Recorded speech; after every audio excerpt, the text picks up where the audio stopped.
A e ke hapur ndonjëherë Biblen dhe ke humbur fillin pas vetëm disa faqeve? Ose je përpjekur ta kuptosh, por ke ndier se përmbajtja është aq e gjerë sa nuk di nga të fillosh.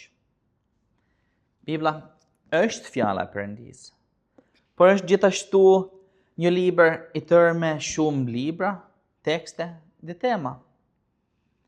Prandaj, të krishterët gjatë historisë kanë bërë përmbledhje të shkurtër të asaj që mësoi shkrimi. Jo për të zëvendësuar Biblen, por për të na ndihmuar ta kuptojmë atë. Një përmbledhje e tillë është katekizmi i vogël i Martin Lutherit. Kur Luteri udhëtonte nëpër Gjermani, ai vuri re se shumë njerëz nuk e njihnin bazat e besimit të krishterë. Prandaj ishte nevojshme një libër i thjeshtë dhe i shkurtër.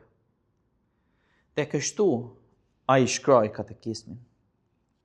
Katekizmi trajton themelet e besimit, thjeturdhërimet, besimi apostolik, lutjen e Zotit, dhe shpjegon përgësimin, darka e Zotit dhe falja mëkateve. Ai përfundon gjithashtu me disa lutje dhe me disa vargje biblike për të gjithë.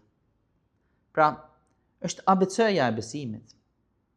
Prandaj, le të ecim së bashku me katekizmin e vogël të Lutherit si udhërfyes. Dhe ky për të njohur besimin e krishterë hap pas hapi. Më ndiq.